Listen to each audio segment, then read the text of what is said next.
Hammaga avvalambor assalomu alaykum. Sizlar bilan yana kanalimizda ko'rishib turganimizdan bag'oyat mamnunman. Hop, bugungi darsda Xudo xolasa sizlar bilan yer bo'yicha darslarimizdan davom ettiramiz. Bugungi darsimizni bizada plitalarni modellashtirish bo'yicha bo'ladi. Plitalarni qanaqa qilib modellashtiramiz va bularni qanaqa qilib hisob-kitob qilinadi.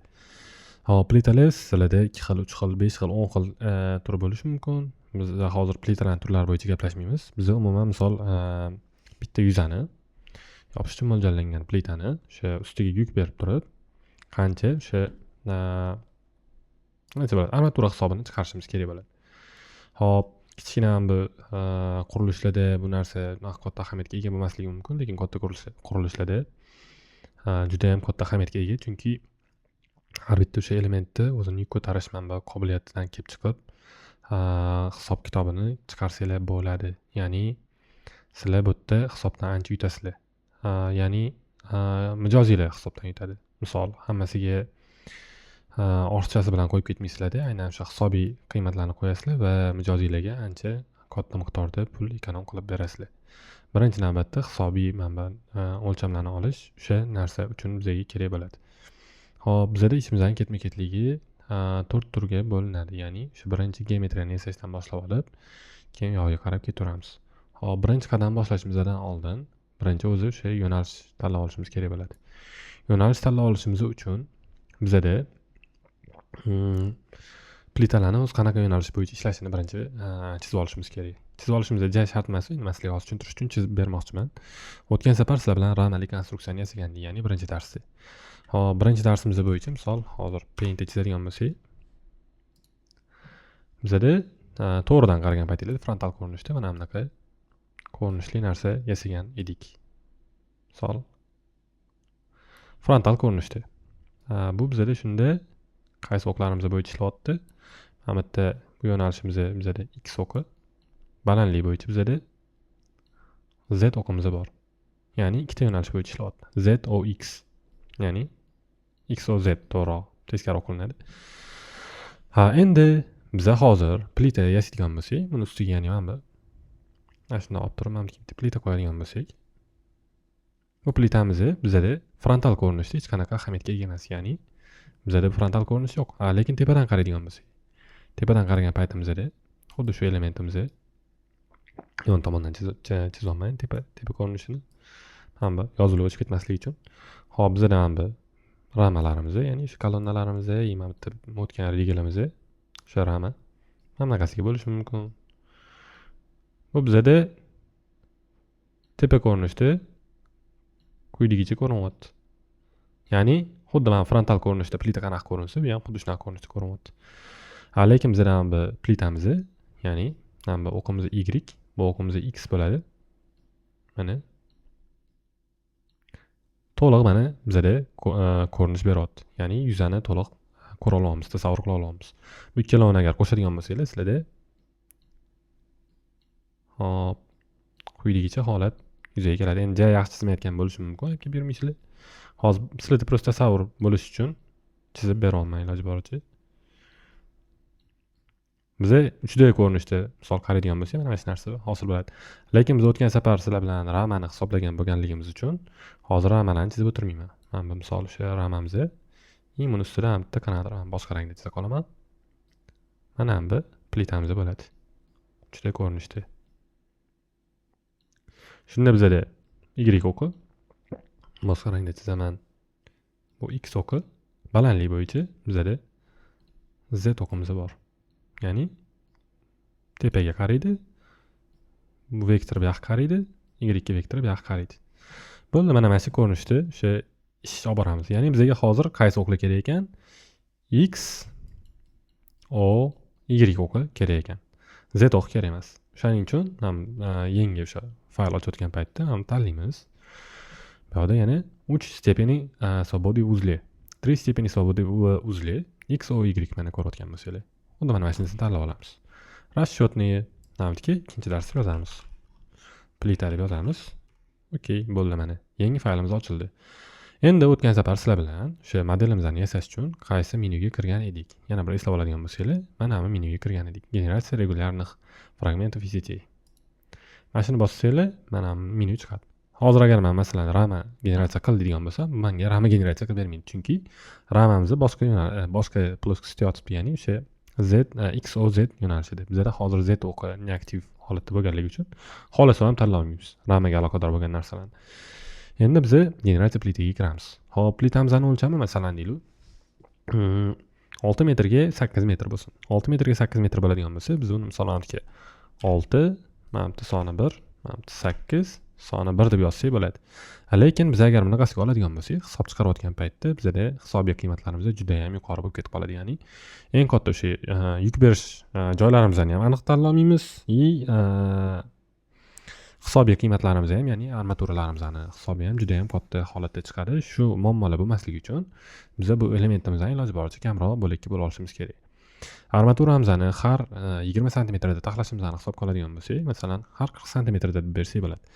Lekin 40 santimetr 60 ga ham 6 metrga ham 8 metrga ham karalaymiz. Shuning uchun optimal ravish bo'lganligi uchun yarim metrdan deb olamiz buni. Bunga yarim metr. 6 metrda nechta yarim metrlik bor?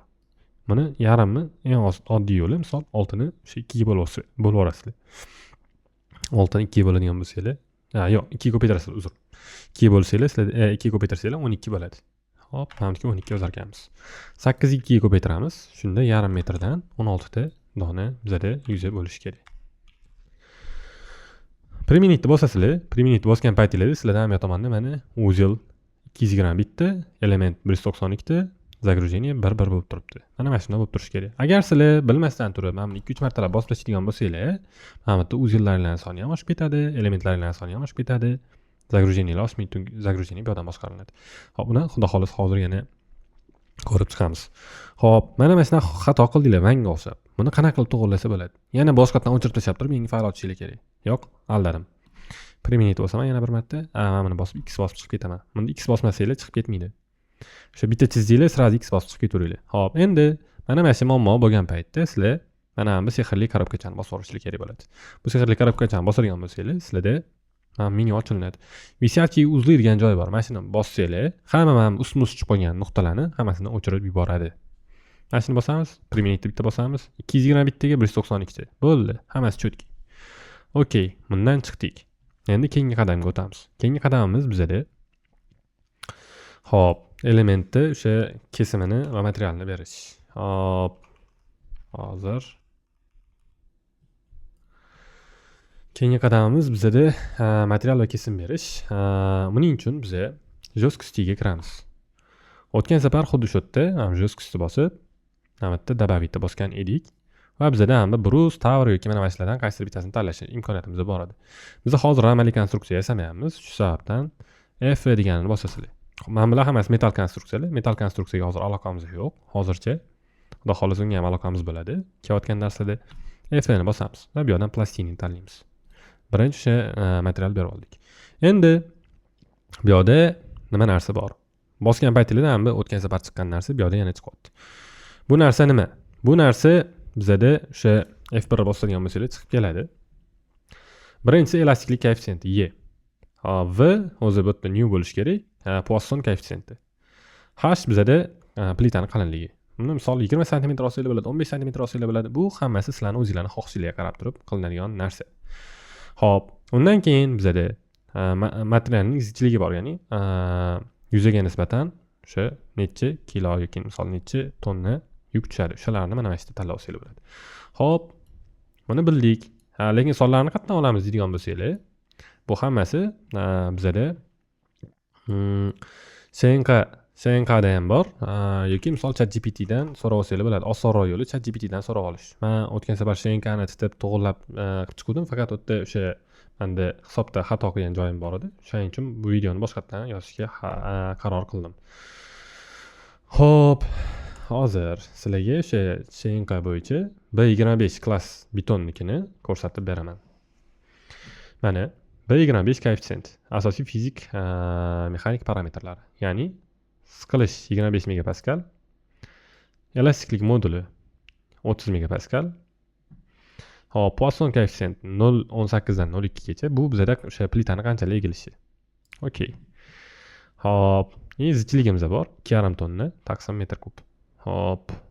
Bizada solishtirma og'irligi bor. Bular bizga kerak emas. Xuddi o'sha narsani o'zi. Xo'p, qatlam qalinligi loyiha bo'yicha belgilanadi deyapti. Bo'ldi. Bu narsani ko'rib oldik. Endi nima yozamiz mana bu yerga? Xo'p, megapascal degani. Xo'p, 10 darajasi, bu yerda gigapascal ekan. 30.000 megapascal bo'lsa, 30 gigapascal deyapti. 3G6 deb yozamiz. Ya'ni 10 darajasi 6. New bizada 0.2 bo'ladi. H bizada qalinligimiz santimetrda deyapti. 15 yoki 20 santimetr yozamiz. 20 yozaman. R0'imiz bizada 2.5 kilo taqsim metr kubida. Kiloni agar tonnaga o'giradigan bo'lsak, bizada 2.5 bo'ladi. Shuni yozamiz va mana bu plita deb yozib qo'yaman nomini. Plita. Ham katta o'qibdi. Plita. Okey. Buni esa oldik. X bosib chiqib ketaveramiz. Подтвердить. Yo'q, aldadim. Bo'ldi, bundan chiqdik. Materialiga bosaman, JB ni bosaman va redaktировать degan joyini bosaman. O'tgan safar sizlar bilan stерженni yasadik. Mana shuni bittada bosib olsanglar, hozir hammasi dabdala bo'ladi. Shuning uchun buni bosishga shoshmay turinglar. Agar menga o'xshab sirali bosib qo'ygan bo'lsanglar, mana buni bossanglar o'chirib tashlaydi. Udalikda bosasizlar, chiqib ketdi. Bizda hozir stержень yasayotganimiz yo'q. Ya'ni bizda hech qanaqa misol kolonna yoki unga o'xshagan metalldan yasalgan hech qanaqa elementimiz yo'q. Shu sababdan plastinaga o'tamiz. Ya'ni bizda hozir оболочка yoki qanaqadir bitta yuz yasashimiz kerak bo'ladi. Bu yerda plita izgib degan joyi bor. Mana shunga o'tkazinglar bo'ldi. Xohlasanglar Agnistus qo'shinglar, xohlamasanglar qo'shmanglar. Qolgan hech narsasiga tegishinglar shart emas. Agar sizlar mabodo mana bu armaturani foizini kamaytiradigan bo'lsanglar, sizlarda hisob chiqmay qolish ehtimoli bor. Shu sababdan 10% turaversin. O'zi 10% ham normalniy menimcha. Boshiga normalniy. Sizlar bilan B25 klassi tanlagandik. Mana bu yerdan B25 yozaman. Men birinchiga plita deb yozib qo'yaman. Nazvaniyaga plita yozib qo'yaman. Keyingisiga beton yozaman. Тяжелый. B25. Tanlaysizlar bo'ldi. Boshqa hech qanaqa o'zgartiradigan narsalar yo'q bu yerda. Armaturani bosasizlar, armaturani xohlasanglar A500 olinglar. Bu bizada o'sha eski standart bo'yicha oladigan bo'lsanglar A3 bo'ladi. A3 ya'ni o'sha uchta bundoq chiziqchali paint chizib bera qoling. Bizada kerak emas. Oldingi eski standart bo'yicha o'zim men ish chizmalarni ham qaraydigan bo'lsanglar, mana bunaqa narsa bor. A3 deb yoziladi. Hozir bu narsa bizada sal o'zgargan. Yangi misol armatura sotib olsanglar A600, A500 bu uglerodni o'sha tarkibiy qismi men jam unaqa yaxshi vnikat qila olmayman. Bu mavzularga qurilishda ishlagan paytimda men mana zakaz qilardim, lekin yo mana buni uchalovidan bittasini olib kelib berishardi. Hammasi o'sha standartga qarab turib. Shu. Bu yoqqa ham armatura deb yozib qo'yamiz. Bo'ldi. Подтвердить bosamiz. Hammasini tanlab olishimiz kerak. Hammasini tanlash uchun Ctrl A ni bitta bosasizlar. Назначить текущими bosasizlar. Подтвердить dan bitta bosib qo'ysanglar mana bu qorayib qoladi. Endi tanlanmadisini bilish uchun Ctrl D ni bosasizlar. Ctrl D ni bosadigan bo'lsanglar, sizlarda ham bunaqa menyu chiqadi. Sichqonchaning o'ng tugmasini bosib bunaqasini aylantirsanglar bo'ladi. Aylantirdinglar. Bu yerda hech narsa yo'q. Lekin mana bu narsalar yonyapti demak, sizlar to'g'ri qilgansizlar. Mana shuni bitta bosasizlar, mana sizlarda har o'sha yarim metrli mana bu bo'lachalarlar hamdan chiqib kelyapti. Xo'p, bu etapdan o'tdik. Endi bizga bog'lama berishimiz kerak. Mana bundan chiqib ketish uchun mana buni bosasizlar. Bo'ldi. O'sha menyuga qaytdik. Tanlab olingan narsani bekor qilish uchun escape tugmasini bosib o'ramiz. Bog'lama nima narsa? Plita qaysi tomondan qanaqasiga qo'tarilishi. O'sha narsani hozir ko'rib chiqamiz. Xo'p, buning uchun mana sharnirni bosamiz. Svyazini bossangiz, sharnirga o'xshagan hamma narsa chiqadi. Hozir endi o'sha nuqtachalarni tanlab olishimiz kerak. Lekin menda hech narsa tanlanmayapti. Nimaga? Chunki tanlash funksiyamiz o'chirib qo'yilgan. Men bosaman, Atmet Kuzlov bosaman. Salom, ikkita tomon. Bizada qaysi tomonga plita ketib qola olmaydi. Bizada bitta tomonga aniq ketib qola olmaydi. Tepa pastga o'ynamaydi. Qolgan tomonga o'ynashi mumkin. Z o'qi bo'yicha faqat o'ynamaydi. Qolgan o'qlar bo'yicha o'ynashi mumkin. Mana shu to'rtta qirrasini o'zidan tanlab turib, misol Z bo'yicha qotirib qo'ysam, bu to'g'ri hisoblaydi. Agar plitamiz mana shu narsaga qirralardan o'tirayotgan bo'lsa, mabodo hisob qilayotgan bo'lsanglar, mana shu narsaga o'tkazinglar, iloji boricha. Hammalarni qo'shadigan bo'lsanglar, ozgina hisoblarda xato chiqish ehtimoli bor. Hop, mayli. Z ni bosaman va plyusni bosaman. Bo'ldi. Agar xohlasanglar, umuman menda железобетонning umuman hech qaysi tomonga qimirlamaydi, misol deylik. Mana bu ikkita bo'lsin-da, menda unaqa bo'lsin deb aytadigan bo'lsanglar, hozir mana bundan o'chirib tashlaymiz. Menda umuman hech qanaqasi qimirlamasin, misol. X, Y, Z yozib qo'ysanglar ham bo'ladi. Umuman hech qanaqasi qimirlamaydi. Faqat o'sha hisobinglar umuman boshqacha chiqadi sizlarda. Hozir menda faqat mana shu Z bo'yicha qimirlamasin, qolgan joylar misol ozgina o'ngga chapga borib kelish ehtimoli bor. Okey, plyusni bosdim. Svязь berildi, mana bu ko'karib qoldi. Buni yana ham ko'rmoqchi bo'lsanglar, mana bu jonivorimni suradigan bo'lsanglar, svyazlar ham kattalashadi, mana qaysi tomondan qo'tarilgan, shu narsalarni bilsanglar bo'ladi. Okey, buni qildik. Endi biz yuklarni berishimiz kerak. Yuklarni berishimizdan oldin redaktor загружения degan jonivorga kiramiz. Mana bu kirasizlar. Kirgan paytingizda sizlarda hamma narsa chiqadi. Hop, birinchisi bizada o'zini og'irligi, ya'ni plitani o'zini og'irligi. Mana betonimizning qalinligi bor, o'sha beton o'zini o'zi ushlab tura olishi kerak. O'zini o'zi ushlab turish uchun nima qilamiz? Buni o'zini o'sha og'irligini alohida bitta ko'rinishga kiritib olamiz. Doimiy yuk bo'ladi. O'z yuki. Vид постоянный. Применить bosasizlar, o'z yuki chiqdi. Plusni bosasizlar. Загружение 2. Bu bizada uzoq muddatli yuklar. Ya'ni uzoq muddatli yuklarga nima kirishi mumkin? Plitamizda bo'ladigan bo'lsa, plitamizning ustida qanaqadir stяжка bo'lishi mumkin yoki masalan deylik qanaqadir doim qanaqa qilingan plitaga osilgan misol elementlar bo'lishi mumkin past tomondan, patolog bo'lishi mumkin yoki shunga o'xshagan narsalar misol plitaga qotiriladi-yu, misol qanchadir misol massa berib turibdi. O'sha narsani sizlar hisobini bunga ko'rsatishingiz kerak. Mana shuncha yuk tushadi. Mana shuni ham hisobga olgin deb. Hop, uzoq muddatli deb yozamiz. Muddatli yuklar. Nima bo'ladi bu bizda? Длительный доминирующий bo'ladi. Применить bosasizlar. Plusni bosasizlar. Endi chatga hammasini qilib qo'ydik.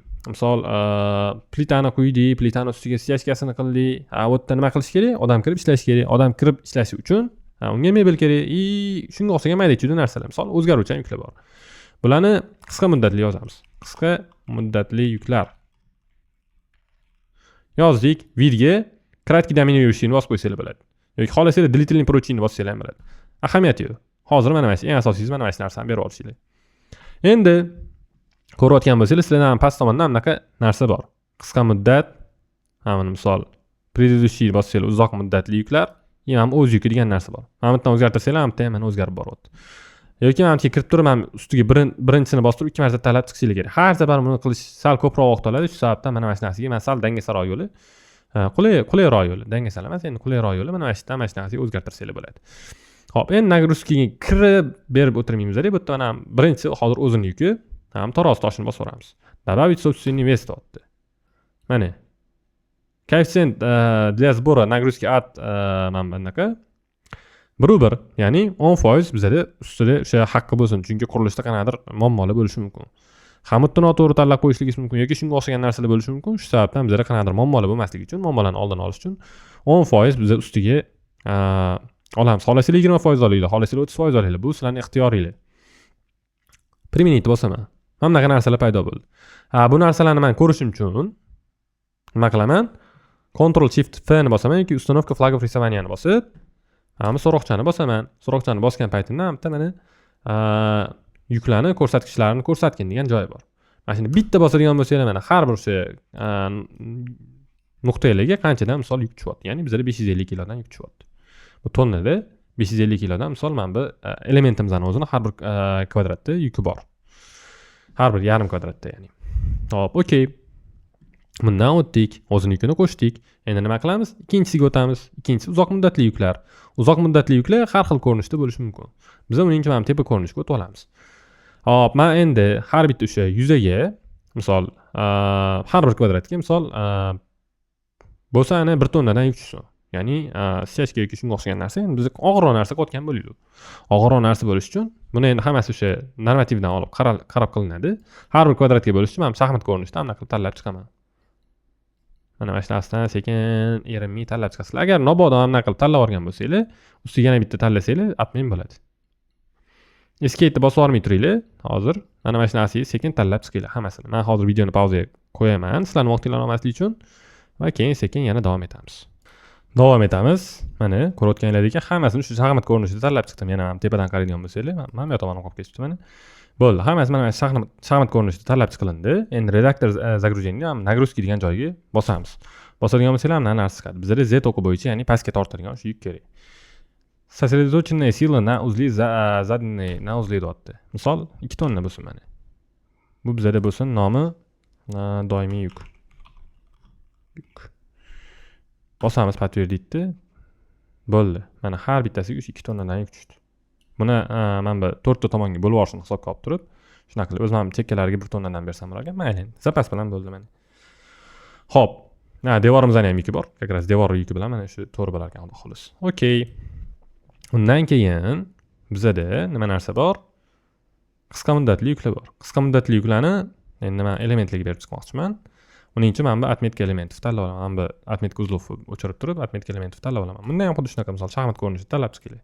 O'zingizlar xohlaganingizcha tanlasanglar bo'ladi bu yerda. Hech qanaqa anaqasi yo'q. Men o'zim o'sha sizlarga ham tushuntirish osonroq bo'lishiga mana shunaqa olib ketmoqchiman. Xohlaganingizcha tanlasanglar bo'ladi. Qanaqa xohlasanglar. Bu o'zingizlar ixtiyoringlardagi narsa hozir. Vaqtingiz olmaslik uchun yana videoni pauzaga qo'yib, men shaxmat ko'rinishida yana tanlab chiqaman. Va hammasini tanlab chiqdik. Hammam qirroq olib ketib qolibdi mana. Bo'ldi. Shaxmat ko'rinishi tanlandi. Yana nagruzkaga kiramiz. Naminga kiramiz plastinaga. Mana ravnomерный распределенная нагрузка на пластины deyapti. Bizda bu bo'lsin har bir kvadratga 200 kilodan. Bu norma bo'yicha. Xonalarga qarab o'zi bo'linadi. Mana yana bittasi qolib ketib qolibdi. Подтвердить bosinglar, mana shuni tanlab turib, bunga ham mana buni bosib, назначить qo'shim bosib olamiz bo'ldi. Xo'p, endi biz sizlar bilan faqat ikkita variantimiz qoldi. O'sha variantlarni to'ldirib qo'yishimiz kerak. Bizda ikkita variant hisoblasin. Ya'ni birinchi o'zini o'sha element o'zini RSN bo'yicha hisoblasin. Добавить таблицу RSN bosamiz. Bo'ldi. Okey. Добавить bo'ldi. Сохранить данные. И bizda yana bitta variant bo'lsin. Bu bizda o'sha nagruzkamiz bo'yicha bo'lsin. Bosamiz. Okey. Mana buni bosamiz. Подтвердить bosamiz. Hop. SP mana 1 chiqyapti. Hop, постоянный. Mana bu anaqamizni o'ziki постоянный. Mana bu длительный. Кратковременный mana shunaqasiga. Bo'ldi, hammasi to'g'ri. Hop, применить bosamiz. SP1 bo'yicha, mana bu RSN bo'yicha, ya'ni shu o'zini anaqasi. Ham koeffitsiyentimizni hisoblaydi, ham o'zini misol qancha yuk ko'tara olishini hisoblaydi. Расчетga o'tamiz va nihoyat xudo xolisi выполнить расчет, полный расчетda bosamiz. Kutadigan bo'lsangiz, sizlardan mana narsa chiqadi. Endi analizga o'tadigan bo'lsangiz, sizlardan bunaqa mana egilish koeffitsiyentilar mana kelib chiqyapti. Yuklarni ham o'zgartiradigan bo'lsangiz, mana qanaqa o'zgarish bo'lyapti. Bizda hozir hammasi mana o'rta tomonimizga og'ish boshlayapti. Qanchaga og'ayotganini bilmoqchi bo'ladigan bo'lsangiz, mana Z bo'yicha bitta bosadigan bo'lsangiz, mana 3 mm ga og'ayotgan ekan. Вообще четкий bu. Hop. Mana. Hammasi bo'yicha. Qisqa muddatli 3 mm ga og'diryapti, uzoq muddatli 1,5 cm ga og'diryapti. Yo 1,5 cm emas, undan sal ko'proq og'diryotgan ekan. Yani bu 18 mm deyapti. Tak. Ham uzoq muddatli juda ham katta ko'rsatib olganmiz menimcha. Foizdamikin bu? Mayli, ko'ramiz buni.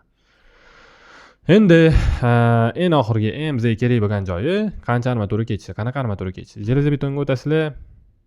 Endi variant 2 da turibdi. Okey. Hop, variant 2, SP1. Okey. Hop, men chiqarmayapti bu. O'zil. Endi chiqarish kerak edi. Hop, hammasini to'g'riladik. Hech qanaqa eshikka chiqmadi bizda.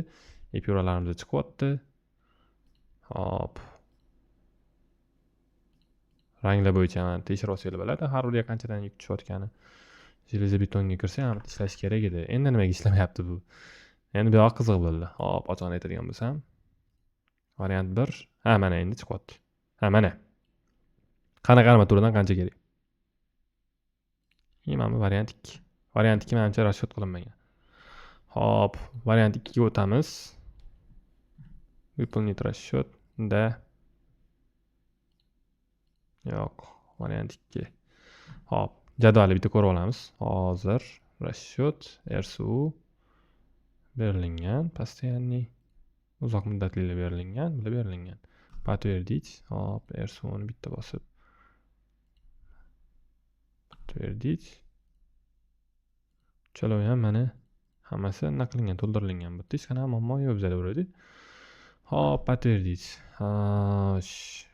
Bo'lmasa uni o'chirib tashlab turaman, bitta hisoblab ko'ramiz variantni. Birinchisini o'chirib tashlab turamiz RSNni. Okey. Расширение редактирования. Сохранить qilmadim. Сохранить qilish shart emas ekan. Okey. Расчет. Выполнить расчет. Полный расчет. Da. Hop. Analizimiz bo'yicha chiqyapti. Lekin armaturamizni chiqarmayapti, yaramas. Ну, ни одному элементу не назначен материал расчет не производится. Okey. Ctrl D ni bosib tekshiramiz, lekin bizlar hammasiga material berilgan. Okey. Nimaga bu material berilmagan deyapti? Ctrl A ni bosamiz, bo'lmasa. Hop, жесткости materialiga kirib turib, ham ikkalovini tanlab. Hop, назначить текущийni bosamiz, применить bosamiz. Bo'ldi. Endi hech qanaqa bizga ошибка berish kerak emas, по идее. Da. Hop. Mana endi chiqdi. Mana. Bizda qanaqa armaturadan qanaqa kerak? Mana eng katta armaturamiz bizda 20 diametrli ekan, 45. Yo'q, diametr 45 deyapti dash. Diametr 32, diametr 28, 22, 20, 14. Eng kichkinamiz 14 ekan, eng kattasi 45 ekan. Biz 45 olmaymiz. Eng ko'p qaysi bir rangda turibdi? Ya'ni 28 da turibdi. Endi qaranglar, bu yerda hisob qanaqa qilinadi? 28 olasizlar. Hamda 38 koeffitsient turibdi. Yani bu yerda mana undan keyingilari bor. Misol 62,8 bor ekan. Uni bundan ayirasizlar-da, keyin misol eng kichkinasidan o'shancha qator qo'yib yuborasizlar. Ya'ni 769. Hop, masalan deylik, bizda kalkulyator ochamiz. Buni yana aniqlashtirib ertaga xudo xolisi shortsda qo'yib yuboraman. O'sha professional odamdan so'rab. Ustozimiz bor, bizani ham xudo xolisi shulardan so'rab turib qo'yib yuboramiz. Hop, 30.8 deysizlar. 32 chiqyapti. 32 ni misol bo'lasizlar 7.69 ga. Oralatib mana shunaqa qo'yib yuborasizlar hamki misol. To'g'ri qator bunaqasiga, to'g'ri qator bunaqasiga mana. Ham yoqda mana bizda eng katta armaturamiz 45 deyapti. Bizda eng ko'p yuzani shunda mana bir rang qanaqa qaysi biri to'g'ri kelyapti? Hop, 55% 45 diametrli to'g'ri kelyapti. Ana yukimiz juda ham katta bo'lib ketib qolibdi. Tonna sal kattaroq berib yuboramiz. O'shani yukini kamaytirib yana bir hisoblab ko'raylik. Nagruskini bosamiz. Hop, mana plastinalarnikini. Текущие нагрузки. Hop, unga redaktor nagruzeniyni bosasizlar. Korrektirovka nagrузок bosasizlar. Mana bu 0.2 tonna hop, okey. O'z yo'llaga. Bizda mana bu yuklarni tanlashimiz kerak. Hop, uzoq muddatli mana shu sal katta bo'lib ketib qolgan bizda. 2 tonna bo'lib ketib qolgan. Mana shuni 2 tonna emas. Mana tanlaylik-da. Mana bosinglar-da. Yo'q. Uni tanlab turib. Hop, Z o'qi bo'yicha misol deylik, 1 tonna deylik. Bizda ham 2 tonnaligimiz bor. Mana endi o'chirib tashlasak bo'ladi. Отмечать. Mana. Hop. Bo'ldi. Buni to'g'riladik. Kamaydi. Save qilamiz. Save. Расширение расчетni bosamiz. Выполнить расчет, полный расчетni bosamiz. Ozgina kutamiz. Har bir o'sha anaqamizga endi tonnadan hisobladi. Endi armaturamiz qanaqa chiqyapti? Eng katta armaturamiz 32 talik chiqyapti endi mana. Ko'ryapsizlar, o'sha diametriga qarab bog'liq. Hisobini qanaqa qilishni ertaga shortsda tushuntirib yuboraman. Qanaqa qilib hisoblashi. Qatlamamiz usileniya berilayotgan qatorlar qanaqasiga ketyapti. Eng katta diametr bu yerda 32 chiqyapti. 28, 25, 22, 20, 18, 16. Endi verxniy armaturani tekshiradigan bo'lsanglar, ana bosasizlar. Ustini bosadigan bo'lsanglar, bizda 5 diametrdan 25 diametrgacha bor ekan. Bu yerda sal boshqaroq standart ketib qolibdi. 22 talik. 22 talik bor ekan. 22 talik, 25 talik. Hop. Mana bu ustki anaqasi, ведущий. Setga bu yerda ham 25 talik 4%, mana qirraladi, o'sha katta yuk tushib ketib qolgan joylar. Bunaqasiga ketgan. Mana umuman yo'q. 20 talik umuman yo'q, 18 talik. Eng ko'p bizda hozir foiz bo'yicha hammasi anaqa ekan. 65% mana 5 diametrli, ya'ni setga so'rayapti. Shu e'tiborlar uchun rahmat. Xudo xolisi sizlarga foydali bo'ldi degan umiddaman. Bunda kolonnaga o'xshab chizmani chiqarib bermayman. Bunda o'zingizlar qo'lda chizib chiqasizlar. Shu verxniy, nijniylarni ham olib turib, mana shu narsaga chizib chiqasizlar. Bularning hisobini qanaqa qilishni ertaga men yana shortsda xudo xolis qo'yib yuboraman inshaalloh. E'tiborlar uchun rahmat. Xudo xolis sizlarga foydali bo'ldi degan umiddaman. Xayr, salomat bo'linglar.